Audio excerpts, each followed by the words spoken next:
En el contexto de las investigaciones arqueológicas de Argentina, la provincia de San Luis se destaca por dos acontecimientos muy importantes. El primero de ellos ocurrió entre los años 1866 y 67, cuando el prehistoriador italiano Peregrino Strobel realiza en la casa del entonces gobernador Justo Daract la descripción de un conjunto de materiales arqueológicos. Esa descripción es enviada a un colega y amigo de él, Gabriel de Mortillet, en Italia, y es publicada en el año 1867. Lo que nosotros creemos que es la primera descripción o investigación arqueológica de la historia argentina, cumpliendo entonces ahora 150 años. La segunda de ellas corresponde a las investigaciones realizadas por Alberto Rés González aquí en la Gruta de Intiguasi. El resultado de su trabajo son los primeros fechados radiocarbónicos de la historia de Sudamérica, lo cual aporta un elemento para resolver una pregunta que los arqueólogos tenemos muy habitualmente, que es ¿cuándo? ¿Cuándo sucede el evento que nosotros estamos observando? El destaque que tiene esta provincia, con 2 veces en el máximo nivel de la arqueología nacional, al menos en cuanto a la relevancia de quienes hacían las investigaciones, nos trae a preguntarnos cuál es la razón, por qué esta provincia se destaca de esa forma en esos momentos.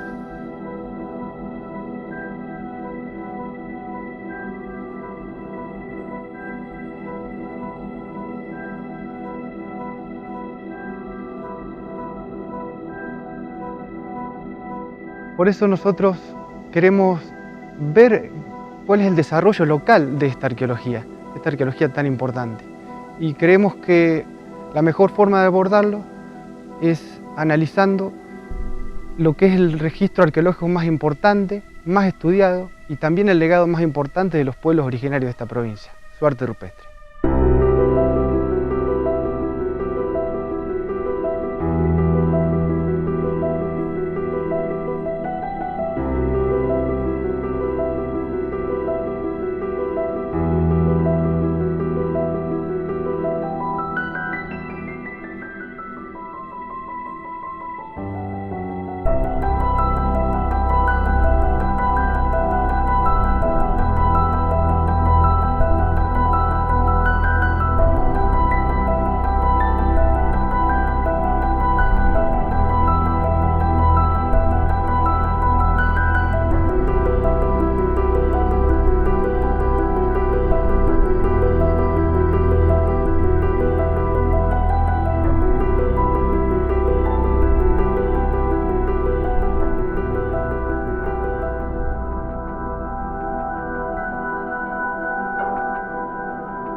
Las primeras ocupaciones en la provincia de San Luis, los primeros pobladores, es una pregunta que aún intentamos resolver.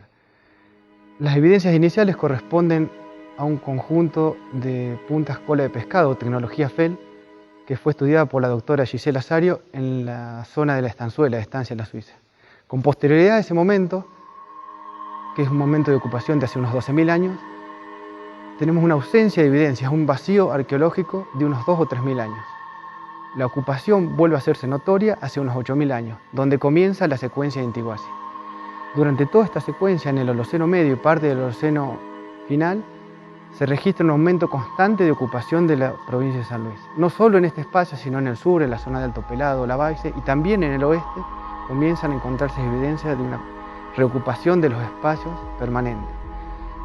Las razones para este vacío de ocupación, probable pero no seguro, y para el aumento constante de la demografía del Holoceno medio no la tenemos bien clara, pero creemos que las condiciones climáticas pueden haber influido en esa fluctuación del poblamiento de San Luis.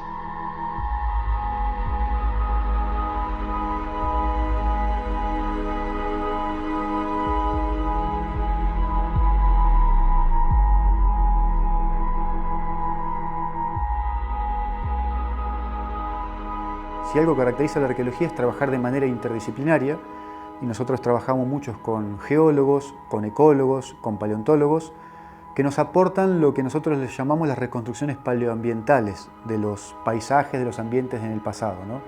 Y eso es fundamental para entender procesos de largo plazo, para entender procesos en una escala amplia, para sobre todo tener en detalle cuáles eran las condiciones específicas de los ambientes, por ejemplo, hace 5.000 años atrás o 7.000 años atrás, y eso relacionarlo con posibles ocupaciones del espacio o falta de esa ocupación en el espacio.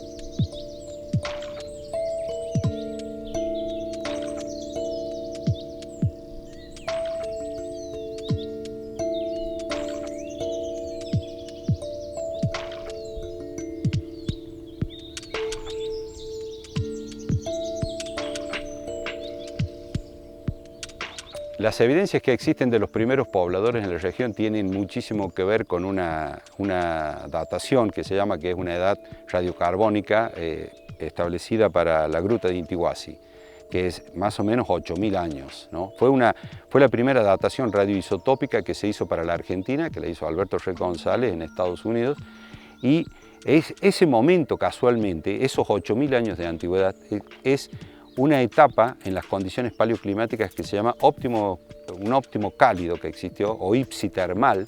Fueron condiciones óptimas ideales, con muy buenas temperaturas, disponibilidad de agua, humedad, ríos y demás, como para que el hombre pudiera ocupar ese espacio. Entonces, y nosotros, por otro lado, en nuestras investigaciones que realizamos desde la universidad, también hemos encontrado esta megafauna extinta, ¿no?, que se conocen, que son los cliptodontes, los megaterios, aquellos mamíferos, aquellos elefantes que existieron en esa época, y también nos dan la misma edad. Entonces, puede haber muchísimas posibilidades de que hayan coexistido esos primeros hombres con los últimos megamamíferos que se llaman de la fauna extinta, entre comillas, lujanense, que se reconoce. Entonces sí, al menos para la Sierra de San Luis y el Valle del Conlar en particular, hay evidencia de que pudieron haber existido.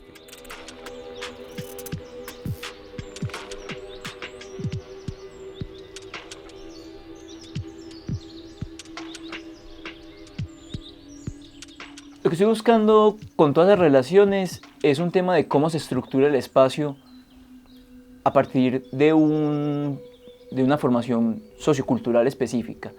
Y digamos que con el pasar del tiempo, diferentes sociedades que pasaron por acá, no todas se relacionaron igual con este espacio. Entonces podríamos decir, es el mismo espacio, pero apropiado totalmente diferente, pensado diferente, digamos, dibujado diferente. Entonces esas relaciones, el donde la gente pinta, qué pinta, cerca de qué están pintando, por ejemplo, qué usaron para pintar incluso, nos van a mostrar algunas de esas relaciones para poder decir que esas formas de relacionarse con el espacio, con el ambiente, son diferentes. No hay una única forma de relacionarse con el espacio y la arqueología da bastante muestra de ello.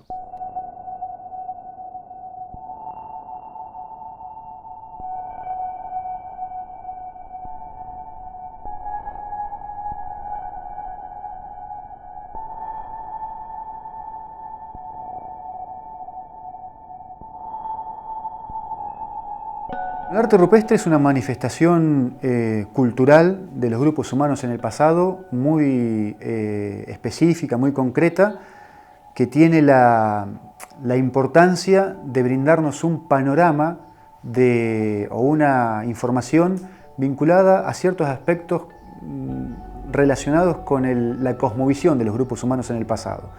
En términos amplios podríamos llamarle cosmovisión, pero la cosmovisión tiene que ver con las prácticas del hacer en el paisaje de un grupo específico en determinado tiempo. Por eso es importante el estudio del arte rupestre, porque permite ingresar en un mundo que otra evidencia material no nos permite o no nos da ese tipo de información. Y todo esto tiene que ver, en muchos casos, con aspectos vinculados, por ejemplo, a los símbolos, con aspectos vinculados a prácticas religiosas o con aspectos vinculados que uno puede ver a través del arte rupestre con sacralizaciones de determinados sectores del espacio y no de otras. Y también, por ejemplo, el arte rupestre brinda información relacionada o articulada con explotaciones consuetudinarias del paisaje, podríamos decir, es decir, con explotaciones cotidianas que se daban en una relación común entre los grupos humanos y el paisaje. Están en los valles principales, no están en los lugares más poblados donde había y existe aún hoy abundancia de distintos tipos de recursos, están más bien en las zonas de margen de la colonización, ¿verdad? En paisajes que de alguna forma para el periodo prehispánico hemos definido como de frontera, ¿verdad? Y en esas fronteras donde eventualmente grupos de distintos orígenes se veían forzados a interactuar en diferentes términos, es donde se ha plasmado en las regiones de las que hablamos con preferencia el arte rupestre, quizás como canales comunicativos aplicados especialmente, ¿no?, a conectar a esta gente de orígenes diversos, que posiblemente hablaban distintas lenguas o distintos dialectos.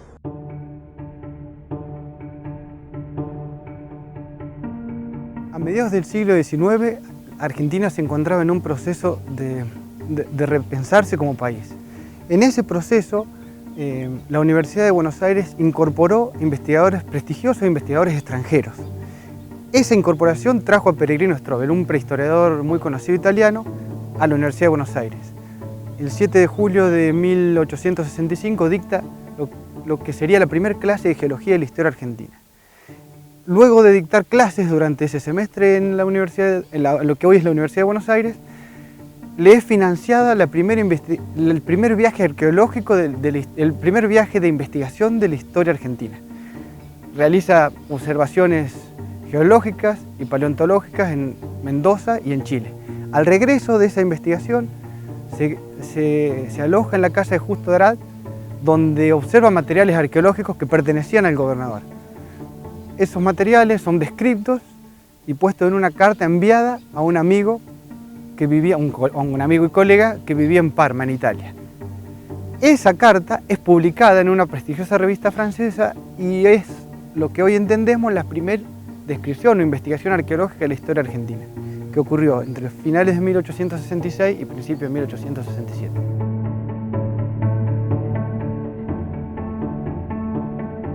Florentino Meguino expuso en el Congreso Internacional de Americanistas de Bruselas, a fines del siglo XIX, lo que eran en ese momento los grabados o las pinturas de Intiguasi, las cuales ahora están perdidas y no tenemos mayores datos sobre ellas.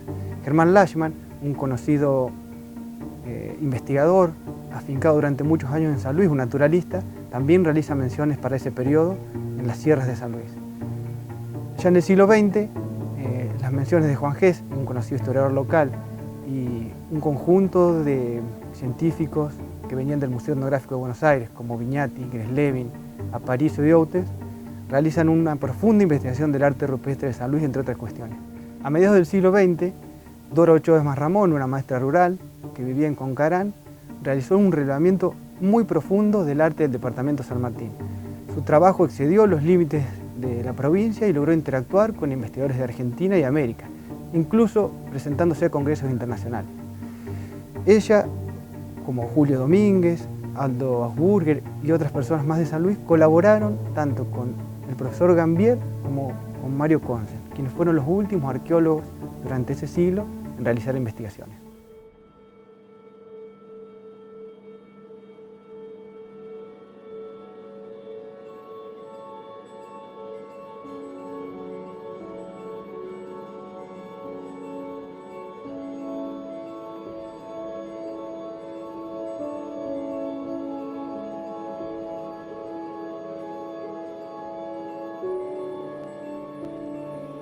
Una mujer que fue absolutamente autodidacta. Ella era maestra normal nacional y profesora de música. Trabajó en escuelas rurales y en la escuela de Santa Rosa. Fue una andariega incansable, es decir, a partir de su jubilación, que fue temprana en aquellos años, más de alrededor de 40 y algo de años se debe haber jubilado, empezó de lleno a dedicarse a su pasión, que era desde investigar sobre los pájaros, que es la primera que pone de relieve las aves de San Luis. Después sigue con el folclore de San Luis, con su libro El folclore del Valle de Concarán, al mismo tiempo que estaba investigando sobre las pinturas rupestres, al mismo tiempo investigaba sobre la riqueza arqueológica que había en todo el valle, el departamento San Martín, Chacabuco y Junín. Se abocó a esos 3 departamentos. Tenía una relación epistolar profusa con gente de Buenos Aires, con importantes investigadores de Buenos Aires, a través de los cuales aprendía y se comunicaba.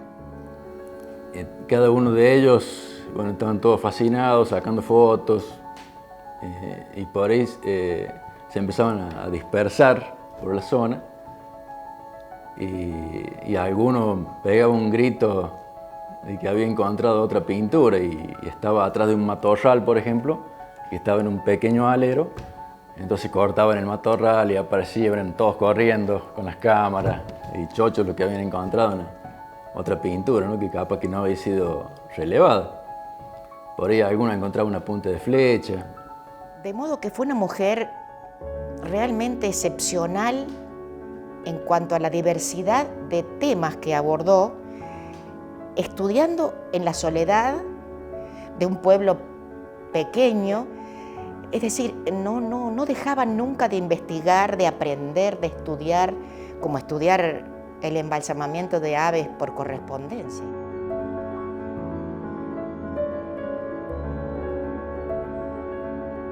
Yo estaba vinculado con estas manifestaciones del arte por mi trabajo en la Dirección de Cultura de la provincia de San Luis, que allí en determinados años se realizó unas jornadas de arte rupestre. Y ahí, en esa jornada, tuve la posibilidad de contactarme básicamente con Dora Ochoa de Marramón. Como ya nosotros teníamos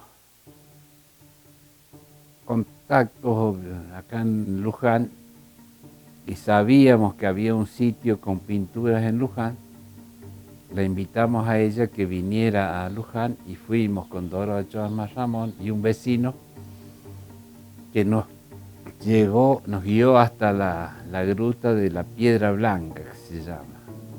Uno de los lugares más interesantes que tiene la provincia en arte rupestre. Con Mario Consen, que estaba en San Luis por esa jornada, lo mandan o le piden que venga a Luján para ir a ver ese yacimiento de pintura.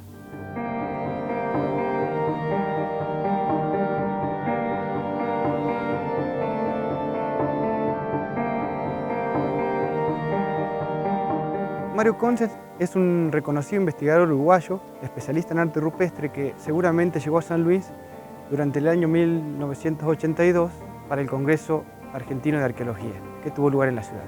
Probablemente allí conoció a personas como Dora Ochoa, o Julio Domínguez o a Aldo Augsburger, quienes le contaron del arte rupestre en la provincia. Con posterioridad, él, apoyado por el gobierno de la provincia, realizó un relevamiento de arte en diferentes sectores de la provincia. Al finalizar el mismo, este fue publicado por el Fondo Editorial Puntano y es el libro del cual hoy nosotros nos valemos para revisitar algunos de los espacios con arte rupestre en la provincia. Cuando vino Mario coordinamos un poquito acá la experiencia que nosotros ya teníamos de aquello, y bueno, él decidió, bueno, vamos en primer lugar a tal lugar, a tal otro, y ya nos esperaba el vaquiano con sus animales y salíamos montados a la montaña a hacer ya estrictamente lo que es el trabajo científico, el relevamiento. Lo que pudo ser un proyecto que iba a terminar en 4 a 6 meses, porque si no había grabado, si había 6 sitios pintados, más de 4 o 6 meses en campo no lo justificaba, terminó volcándose en 8 años. Porque era venir y decir 40 más, 30 más, y la gente empezó a reaccionar y además nos encontramos con retos muy grandes. Una cosa es analizar 6 sitios, otra cosa es analizar 120 sitios cuando pasaban cerca de 8.000 diseños. En principio un registro fotográfico y después ya eran calcos, ¿no?, que se hacían sobre un material transparente que se fijaba sobre las pinturas y se calcaba con marcadores de colores. De acuerdo al color que tuviera la pintura del aborigen, se sacaban ese registro de calco y después se trabajaba en laboratorio, ¿no?, que eso se hacía ya en San Luis. Durante el periodo de investigación del arte rupestre se han detectado aproximadamente unos 250 yacimientos entre grabados y pinturas.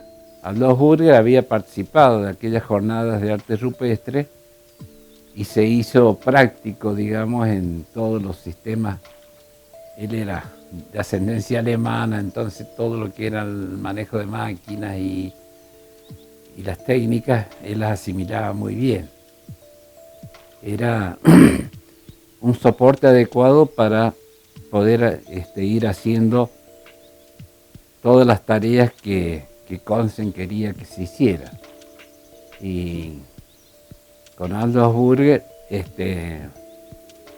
hicimos, creo que 7 campañas de investigación, relevamiento y registro del arte rupestre de la provincia de San Luis. En el 79, por todo su estudio, por todo el trabajo que llevaba adelante y por lo importante que resultaba que en San Luis se continuara con este trabajo, lo nombran investigador adscripto de la Universidad de San Juan.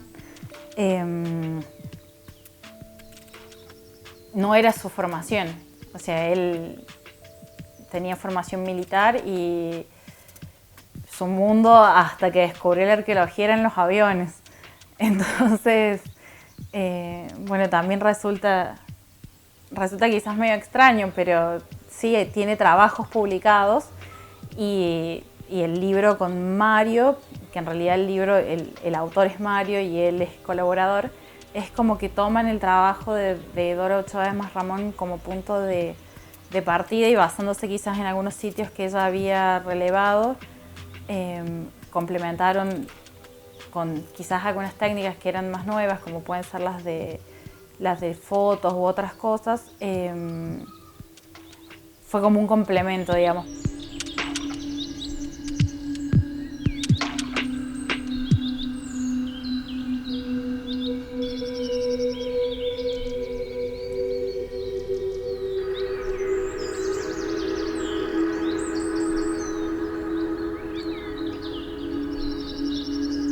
A partir del siglo XXI se retomaron las investigaciones arqueológicas, usando los datos entregados tanto por Consen como por Dora Ochoa. Se utilizaron nuevas técnicas para relevar el arte ya conocido y se abordó una cantidad de nuevos sitios hasta entonces no investigados, que son el legado de los pueblos originarios de la provincia.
encontramos en las chacras, en el partido General San Martín.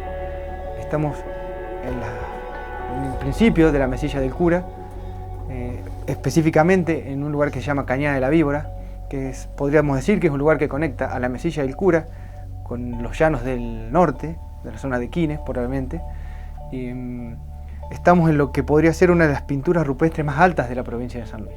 En este lugar encontramos pinturas que a base de puntos y líneas constituyen círculos, constituyen lo que podríamos describir como cruces con su contorno repetido, ¿sí?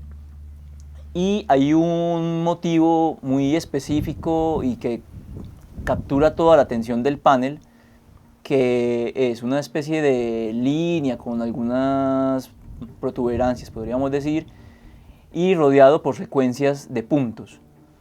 A esa línea la gente se ha referido como una víbora, y eso es lo que le da el nombre al sitio.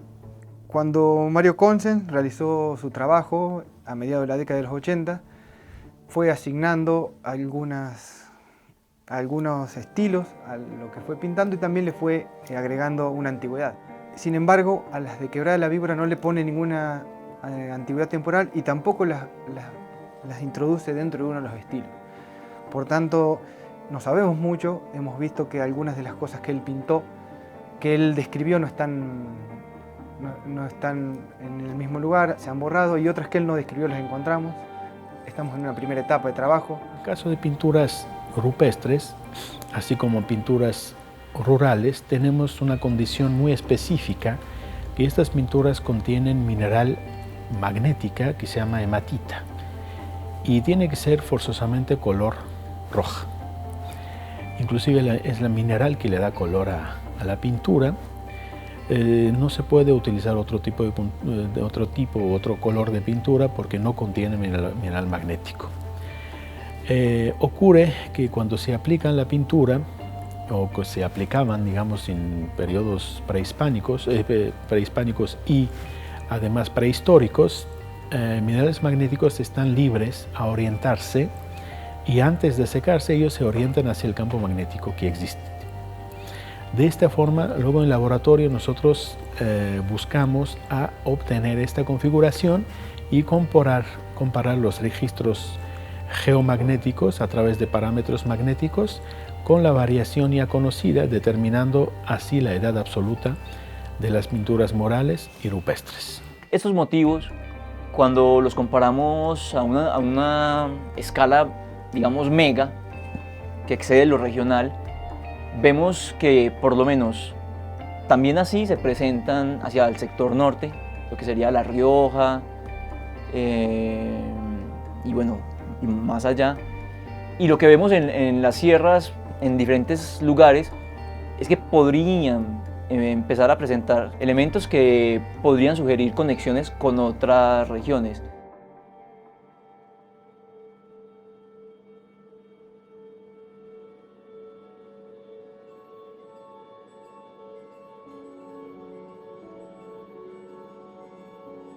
Nosotros estamos ahora a unos 200 metros del pueblo de Saladillo, en el departamento de Coronel Pringles. Estos son quizás los grabados más al sureste que haya registrado Consens, al sur-sureste. Y están bastante cerca del pueblo y no tienen deterioro, lo cual es muy importante y habla bien de la gente del lugar, de cómo lo ha conservado y que se mantienen. Bueno, en este panel podemos observar a partir de puntos y líneas que las líneas tienen tendencias circulares y algunas con cierta rectangularidad. Vemos motivos que son compuestos, ¿sí? Y por ejemplo allí se observa una secuencia de líneas paralelas, pero que justamente esa secuencia lo que denota también es un eje que es perpendicular a las mismas líneas, ¿sí? Entonces es un panel con pocos motivos y eso no implica que sea un panel simple o sencillo. Hay una tendencia en general de los sitios que registra Mario Consens en su publicación del 86, y es que los grabados están o muy al sur o muy al norte. Por ejemplo, Quebrada de Cautana está totalmente al norte, y si uno mira más o menos por dónde podrían estar accediendo, sería desde arriba, digamos, desde el norte hacia el sur. Sería como lo más, por ahí puede no ser correcto, pero sería como lo más plausible. Mientras que aquí estamos hacia el sector sur, que sería más accesible. Si venís del este, como, no sé, yendo mucho más abajo del Morro para acceder a esta zona. Y si venís del oeste, pues también tenés que eludir un poco la Sierra Central de San Luis. Básicamente lo que plantea Consens con estos estilos es a partir de un análisis, bueno, con las pinturas, él retoma básicamente tres cosas. Los antecedentes que anteriores investigadores han planteado, él analiza las superposiciones de motivos y también el tema del deterioro.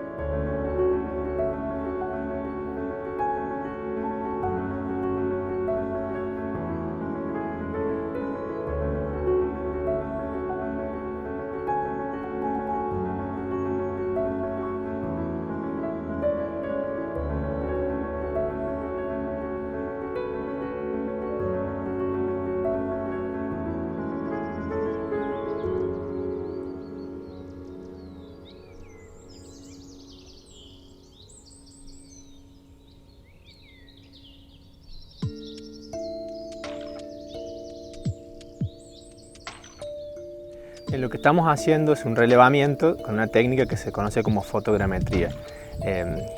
Básicamente tomamos una gran cantidad de fotografías del panel con arte rupestre y lo que queremos hacer es un registro preciso, rápido y económico de este alero. Básicamente la fotogrametría es una forma de generar semiautomáticamente con computadoras modelos en 3 dimensiones. Ese modelo nos va a dar una representación fidedigna tanto del alero en sí, del soporte donde se encuentra el arte rupestre, como de los grabados. Lo que estamos observando acá, que estos grabados corren un gran riesgo de deterioro. Hemos visto algunos que están casi desaparecidos y creemos, si bien no somos especialistas en conservación, nos damos cuenta que están en gran riesgo. Por lo tanto, la técnica de fotogrametría nos permite generar un modelo en 3 dimensiones que por lo menos es un registro mínimo del estado actual, que podría servir para monitorear un deterioro y también para preservar, aunque sea de modo virtual, si esto llega a desaparecer.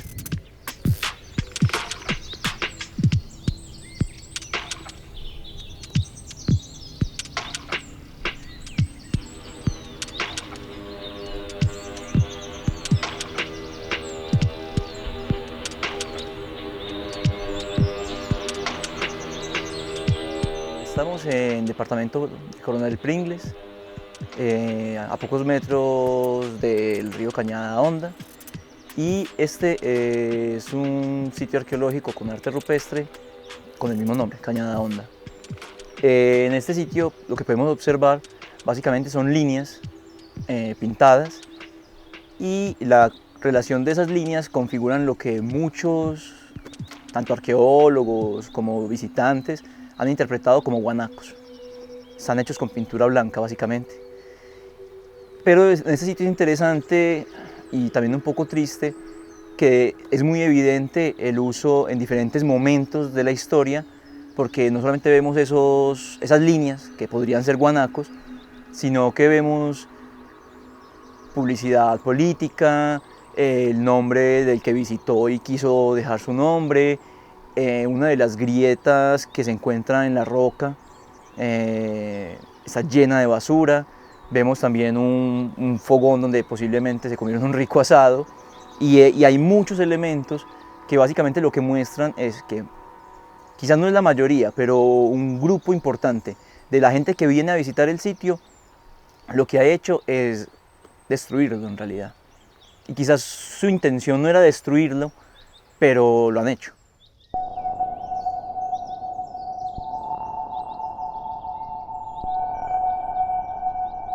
El panel está mirando hacia el este, ¿sí? Y dentro de la topografía del panel tú ves que se usa un sector muy específico que, si pensamos los diferentes ángulos que tienen, digamos, en promedio todos están mirando hacia el este.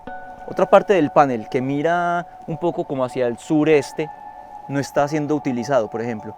Y eso puede tener varias relaciones. Por un lado, y sin duda tiene relación con el río, en términos de proximidad, pero se relaciona con él de una manera muy específica. Digamos, el río tiene un eje y este lugar estaría perpendicular a ese eje, ¿sí? En otros sitios hemos encontrado, por ejemplo, que están enfrentados a zonas relativamente rectas del río. Es otra forma de articularse también con un río. Bueno, ese tiene esa forma perpendicular, pero además de eso, si miramos hacia el este, hacia donde están dirigidos más o menos las figuras que encontramos acá, bueno, está de nuevo hacia el este.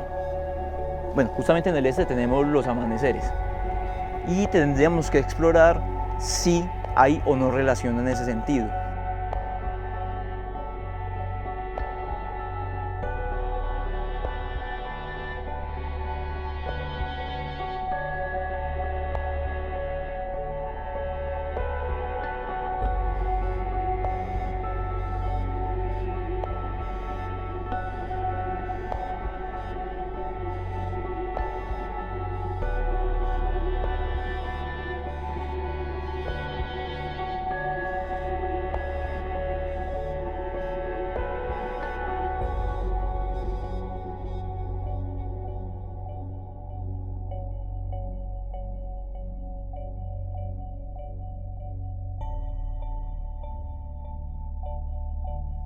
A mi espalda tenemos el sitio de la Angostura, el sitio más grande o quizás el segundo de los que registró Mario Conces en los años 80, con una importante cantidad de pinturas, superposiciones y estilos que remiten no solo a este lugar, sino a algunas de las que podemos encontrar en Tilizarao, más abajo, más cercano a las cuencas medias del río Quinto, incluso a las que están en el Solá, hasta al final de esta cuenca, en la parte alta de esta cuenca.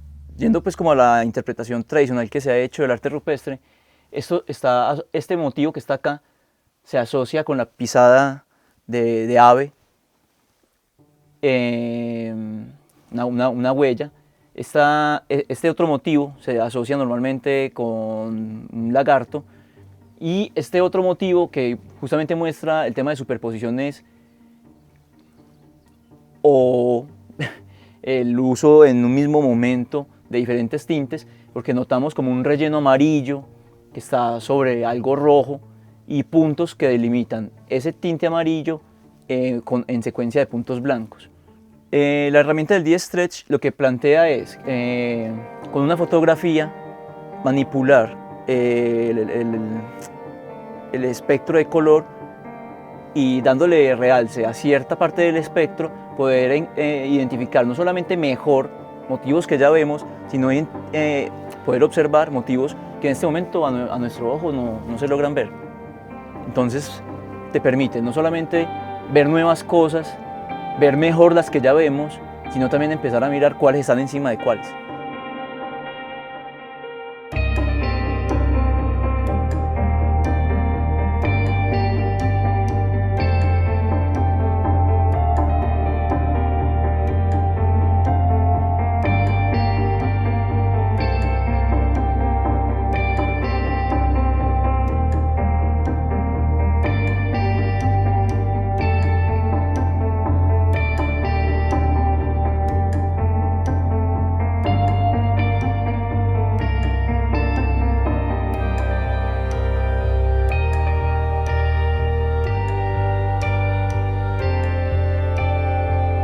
El sitio es muy interesante porque es muy extenso en la distribución de los grabados, y tiene sitio arqueológico pues con depositación de materiales, herramientas en roca, tiene también elementos de molienda relativamente cerca, aunque no directamente en el lugar donde están los grabados, como digamos en los alrededores.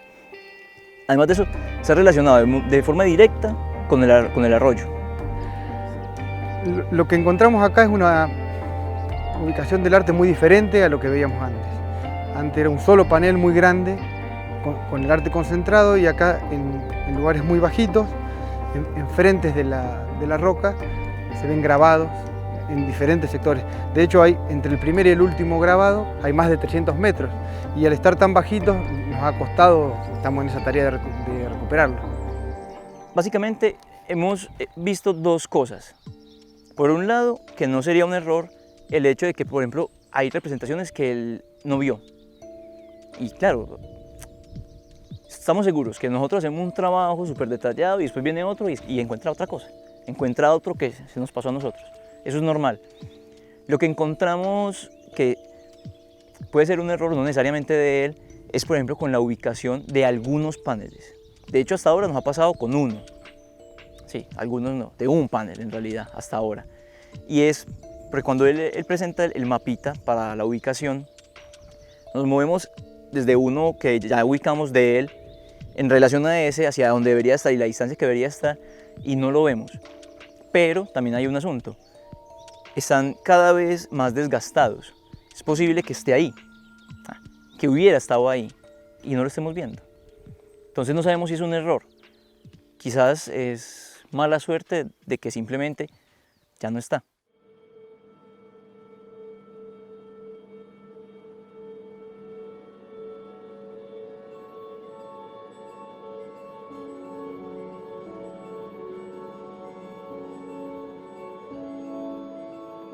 Lo que mis antepasados han dejado es parte de la vida, es la esencia de nuestro pueblo, es la identidad. O sea, la identidad para un pueblo originario es, si bien para la sociedad es cómo nos ven, cómo hablamos, cómo somos, cómo nos movemos, es todo un contenido de características que nos hacen ser lo que somos.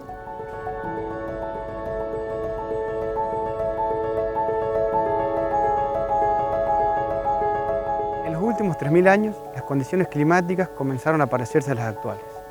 Casi todos los espacios de la provincia se encontraban ocupados por los pueblos originarios. Este fenómeno coincidió con la incorporación de nuevas tecnologías, como el arco y la flecha o la cerámica, un poco más tardíamente. Y en los últimos 1000 años probablemente empezó a existir una producción de alimentos, una horticultura, una agricultura de muy bajo grado. Este proceso, que fue diferenciando grupos en diferentes áreas de la provincia, se vio obliterado, cortado por la irrupción de los españoles. Lejos de desaparecer los pueblos originarios, en San Luis le han sido restituidos tierras recientemente y se encuentran en un proceso de construcción permanente de identidad, interactuando con el resto de los habitantes de la provincia.